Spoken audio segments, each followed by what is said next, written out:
You're with Julian on the Brown Notes, and given the times going on after that Venezuela piece, a review of Longlegs, the It horror movie of the year in an era of outstanding horror movies, and directed and written by Osgood Perkins, who did...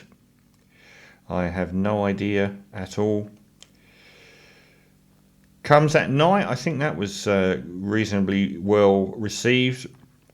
Other than that, I don't know. Gretel and Hansel, I don't think was a particularly good film. And this one stars Maika Monroe, who was in a very It horror film called It Follows, one of the best of the last 10 years. A very interesting film.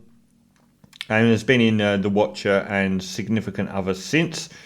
This has got a lot of attention because of Nicolas Cage, who I am a massive simp for. My Age of Cage musings have infected every review.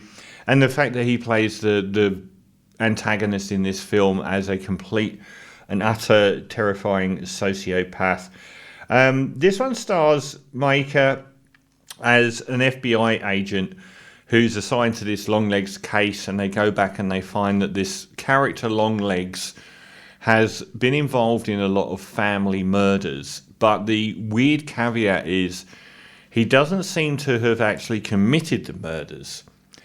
The family seem to have killed themselves in brutal ways and for no reason that has any sort of precedent in their family history. But he's been connected with them over many years, over decades, where he has somehow been connected and presented this terrifying prospect, a very visually terrifying prospect of this kind of albino character with wild hair, unrecognizable as Nicolas Cage, with this extremely unsettling high-pitched voice. There seems to meet these families, and then they seem to, like one of them, usually the father will brutally murder the rest of the family. And all the evidence points to him not having physically done anything. And we get to a point where a very realistic, well-made doll seems to be a factor in a lot of these murders, but they can't quite work out why. Maika is shown to be this incredibly withdrawn FBI agent. There have been parallels with Silence of the Lambs and the fact that her character is a little bit Jodie Foster from Silence, as a very driven person with no friends, no social life. But she's also shown to have virtually no contact with her family, played by Alicia Witt, who's been great in many, many films. And that's her mum, who's very religious. And it's continually pointed out in the narrative that she spent a long time without contacting her mother. And it's also alluded to as well that no one used to come and visit them. So there's this spectre of dread in the background of her life. And when she becomes involved in these, she's sort of recruited into the fold by an FBI agent. Blair Underwood, as Agent Carter, recruits her in to investigate these crimes because she has some form of psychic ability.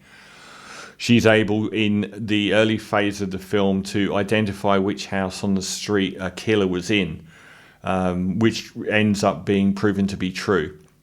And as soon as she starts digging around, in a quite frightening sequence, she's shown to have been contacted at home by this Longlegs character.